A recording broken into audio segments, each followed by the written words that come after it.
So, in case you guys didn't know, this is a dating podcast for guys. Absolutely. There's going to be multiple segments. One are going to be just for guys. One's going to be for girls and guys to intellectually come together for moments of peace and cooperation, right? Hopefully some good discussion. Yeah, collaboration and whatnot. And then the third aspect would be for couples. So whether you're boyfriend and girlfriend or engaged or actually married.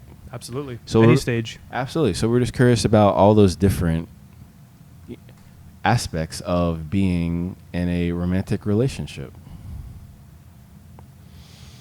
But this one is specifically for guys, if you couldn't tell by the opening, which I feel like was incredibly obvious. And if you couldn't, that's quite adorable. Anyway, we're going to talk about doing the math. So put your calculators away. It's not that complex. Well, it actually might be.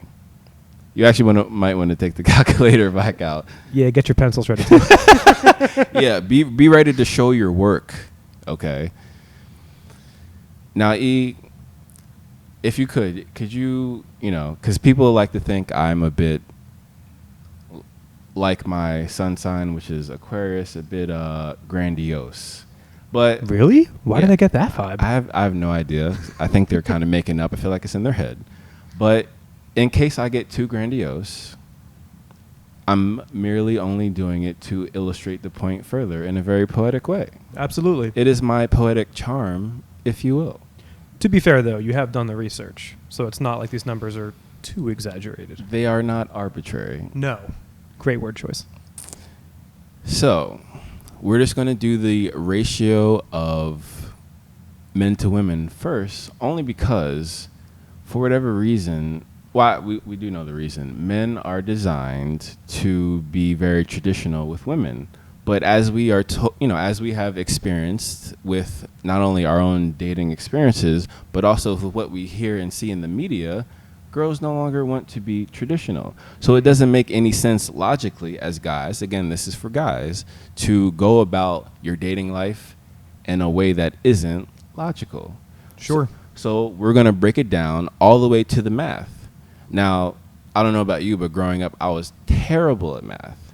But eventually, I kind of got motivated and I made it one of my best subjects. Absolutely. And then adding the fact with my ability to see meaning and an abundance of things, now I'm able to collaborate both of those abilities and make it into these poetic bite-sized portions. It's your superpower, man. All right, so here we go. There is roughly, we'll say after the 2020 census, about 7.5 billion people on the planet. Yeah, billion with a B. That's a lot. Now, as guys, if we're going to think about things logically, roughly 3-to-1 or 4-to-1 ratio of women to men. Which, I have to stop you right there, totally blew my mind. Without knowing that, I just would have assumed it was a 50-50 split. No idea that the odds were in our favor. That's a great point. Yeah. Perspective is everything. So, as we said before, perspective versus reality. Mm-hmm. You have to know actually what's going on. What's actually real. Yeah. What's the reality of your giving situation? So, as we continue with the vortex-based mathematics, for argument's sake, let's say 3-to-1. Okay. 3-to-1 ratio, maybe 4 stretching it. So 3-to-1 ratio of women to men. Now, out of that amount of women, you'll never be able to meet them, speak to them, or interact with them whatsoever, or get to know them at all. That's just physically and simply impossible based on time. Unless we have a way to extend people's lifespans, there's no way you're going to have enough time to meet them all. Right. So unless, they're going to create a Ant-Man or Dr. Pym, Quantum physics, exactly, some type of time machine, then, then we'll revisit that at that time, but using that's for 2021. Yeah. But for now, let's say that you simply do not have time to meet, let alone think about all those options. It just doesn't make sense because it's unfathomable. Right. Great word. Thank you. Mm-hmm.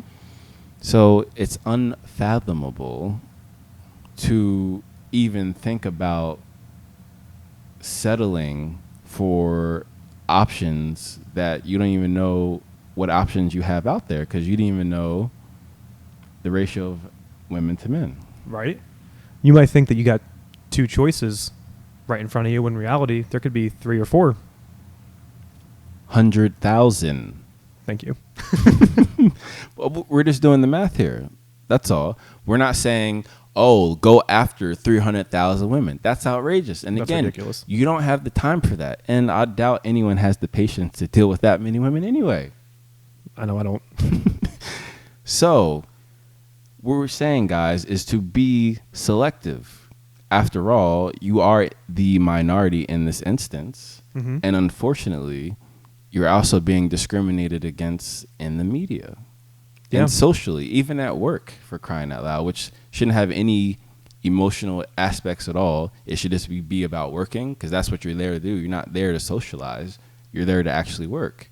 However, let's say some coworkers of the fairer sex would get offended if you don't interact with them a certain way. But at the end of the day, that's not why you're there.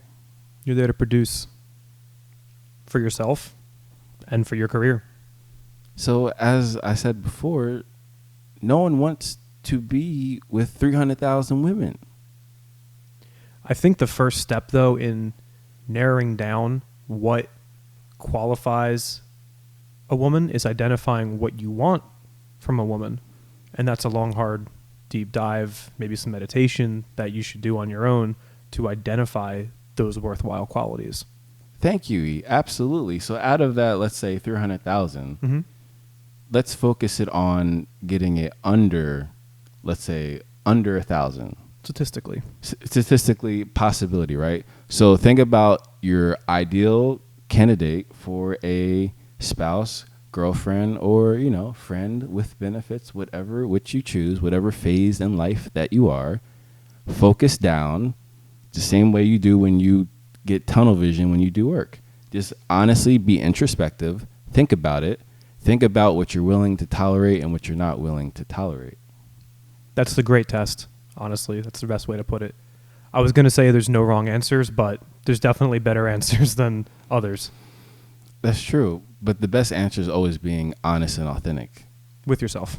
1,000%. I mean, if you can't do that with yourself, why would anyone even want to be around you if you're not even going to be honest with yourself? How can you do it with somebody else? That too. So, partnerships, even individual consciousness has to be done with honesty, openness. Absolutely.